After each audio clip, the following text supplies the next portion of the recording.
Alors là, dans cette vidéo, je vais vous expliquer, je vais vous montrer rapidement. On va parler des erreurs à éviter en prospection. Les erreurs à éviter en prospection. Et pour le faire, je vais partir sur les 10 commandements de la prospection. Alors, premier commandement, tu ne réagiras pas de manière émotionnelle au message. Lorsque tu reçois des messages de tes prospects, un manque de respect ou des messages, de mauvais messages, tu ne dois pas répondre de manière émotionnelle. Tu ne dois pas répondre avec les émotions. Tu ne dois pas laisser place à tes émotions. Tu dois répondre de la manière la plus rationnelle possible. Toujours. Toujours.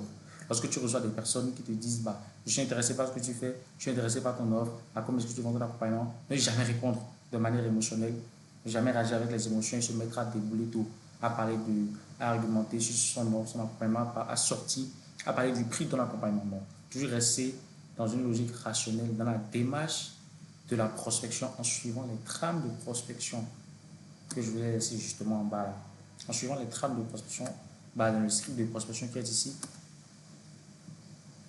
en suivant ces trames de prospection là, toujours rester dans la logique. La logique c'est quoi? C'est envoyer un message. La logique c'est ça. Envoyer un message au prospect dans le but de quoi? Connecter avec le prospect. Ensuite, creuser les inefficacités, les douleurs du prospect. Faire un CTA en apportant de la valeur et ensuite proposer un appel.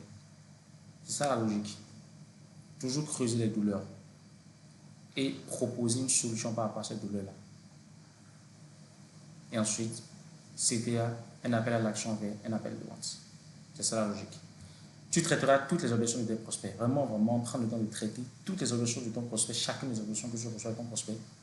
Si le mec, il te sort une objection, tu la traites et tu proposes un appel de vente, il te ressort encore une autre objection, tu traites l'objection. Donc là, en bas, vous verrez la majorité des objections que vous recevrez par message. Donc vous verrez ça là, je les ai tous listés. Et voilà, vous pourrez vous pourrez vous inspirer de la manière de répondre là, ou utiliser les mêmes réponses, mais le but serait vraiment de comprendre les objections, comprendre comment traiter les objections et aller vraiment au feeling également. Donc ensuite, tu accepteras que tu ne peux pas aider tout le monde. Voilà, parce qu'on prospecte, c'est vrai, le but de la prospection, c'est d'aider les gens, le maximum de personnes, mais tu ne pourras pas aider tout le monde. Il y a des personnes qui ne vont pas, qui ne te répondront pas. Voilà, il faut quand même relancer ces personnes-là. Il y a des personnes qui te manqueront de respect. Il faudra recadrer ces personnes-là. Il y a des personnes également qui ne correspondront pas tout simplement à ta cible. Il y a des personnes qui feront plus que ce que toi tu vas proposer. C'est-à-dire que si tu as une solution qui permet par exemple à une personne de faire 3 000 euros par mois et tu te rends compte que le mec il fait déjà 3 000 euros par mois, il fait déjà plus de 3 000 euros par mois, ça ne sert à rien de continuer à discuter avec ce mec-là. Voilà. Parce que tu ne peux pas aider cette personne. Cette personne ne correspond pas à ta cible prédéfinie. Tu ne donneras jamais tes tarifs en message. Grosse erreur à faire. Toujours donner ses tarifs en appel de vente. Pourquoi est-ce qu'il ne faut pas le faire par message? Il ne faut pas le faire par message parce que en message, tu n'es pas capable de voir le body language, comme ça on dit, body language de ton prospect. Tu n'es pas capable de le voir, de le ressentir. Et tu n'es pas capable également de donner de la valeur, de montrer la valeur perçue de ton offre, de ton accompagnement à ton prospect par message. Alors qu'en appel de vente, tu peux le faire directement. Bim, le mec qui te dit, bah, ton offre, tu fais un miro, tu vas dans un miro là, tu lui expliques tel, pourquoi INS, comment faire INS pour avoir Y, etc. Et tu lui montres des preuves directement en appel de vente. Également, en appel, quand tu as un appel face-to-face avec lui, FaceTime, tu peux voir son body language. Son body language. Voilà. Et voir bah, si ce qu'il dit correspond avec ce qu'il véhicule. Voilà. Ensuite, tu ne répondras pas aux questions de ton prospect avant qu'il ait répondu au tien. Voilà. Ça, ce sont des objections également. Il y a des prospects comme objection pour ne pas répondre à ta question, te reposeront des questions humaines. Ne fais surtout pas l'erreur de répondre à leurs questions sans qu'ils n'aient répondu à tes questions. Il y a des questions, il faut recadrer certaines fois, mais il y a des questions, je dirais, il y a des questions auxquelles tu peux répondre.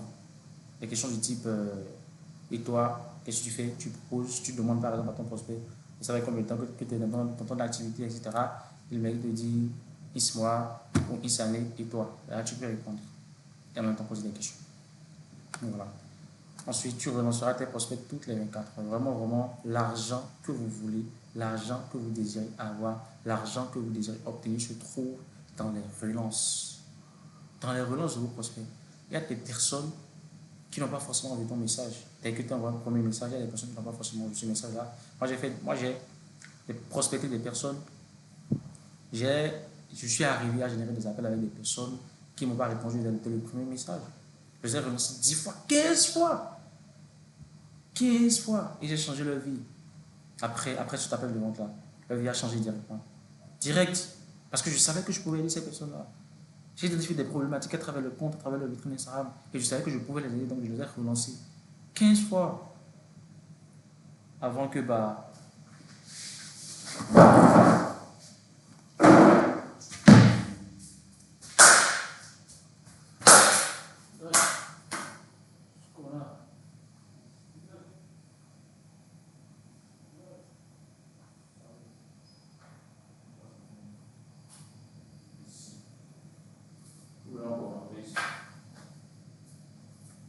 on fait un cut.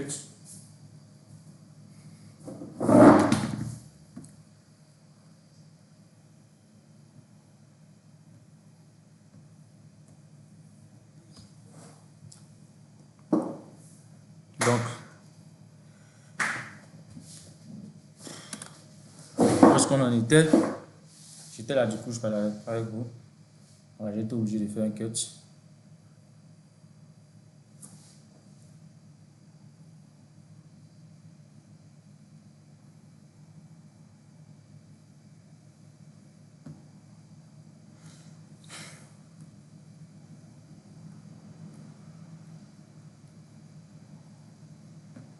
Donc, du coup, je disais, j'étais obligé de faire un cut, voilà. Donc, du coup, je disais, il y a des personnes que tu vas devoir relancer une fois avant que ces personnes-là ne te répondent. Avant que ces personnes-là ne te répondent. Et là, tu pourras transformer leur vie, changer leur vie. Ensuite, tu sauras poser tes limites et recadrer quand un prospect te manque de respect. Ça, parce que je l'ai dit déjà dès le début. Pose tes limites et recadre. Tu n'es pas là, le mec, il te manque de respect. Ne cherche pas à vouloir le vendre forcément. Et ne rentre pas dans une confrontation avec ce dernier. Ne réponds pas avec tes émotions. Agis de manière rationnelle.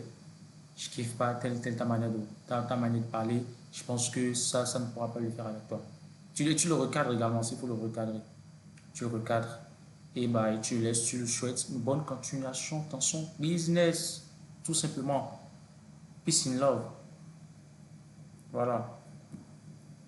Ensuite, tu n'abandonneras pas, même si les premières semaines seront compliquées. Voilà encore. Pour beaucoup de personnes qui sont dans le business, c'est hyper compliqué de faire de la prospection et d'arriver à générer des appels de vente, surtout lorsque tu le fais seul. Surtout lorsque tu le fais seul. Moi, je faisais la prospection. Au début, je faisais seul. Je n'avais pas de trame de prospection. Je ne savais pas comment me prendre. J'avais personne pour me dire les erreurs, pour me corriger sur les erreurs que je faisais. Et vraiment, ça me prenait un temps fou. Je n'arrivais pas à réserver sur l'appel de vente. Je faisais des tonnes de prospection, des milliers de messages. J'envoyais des milliers de messages, mais je n'arrivais même pas à prospecter. Je n'arrivais même pas à avoir un seul appel de vente. Mais dès que j'ai compris après qu'il fallait que je me fasse accompagner, que je ne pouvais pas le faire seul, ma situation a changé. Voilà. Tu n'abandonneras pas, même si les premiers, ok.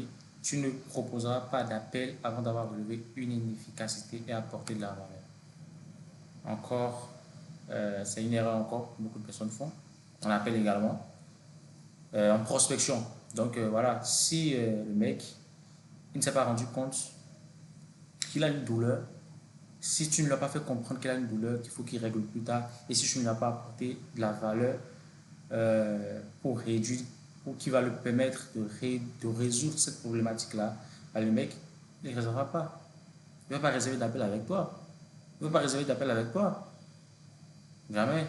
C'est comme si là, je te dis, c'est comme si là, tu vois un mec dans la rue et tu lui demandes, est-ce qu'il a faim? S'il a faim et que tu as un beignet ou tu as quelque chose à lui offrir pour manger, tu lui demandes s'il a faim, le mec te dit non, j'ai pas faim. Et tu le proposes, tu forces quand même, tu le proposes quand même ton offre, ton beignet ou ta nourriture. Le mec ne va pas prendre, il ne va pas accepter. Ça n'a pas faim. Ou s'il n'est pas conscient qu'il a faim, il n'acceptera pas.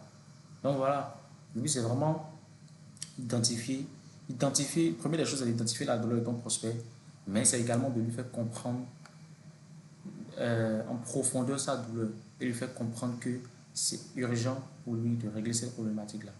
Lui faire prendre conscience de ces problématiques, de ces douleurs et lui apporter de la valeur et ensuite tu pourras réserver un appel avec lui. Voilà. Donc, du coup, là, voilà, en gros, les 10 commandements de la prospection et en même temps les erreurs qu'il faut éviter lorsqu'on fait de la prospection par message. Donc, du coup, voilà.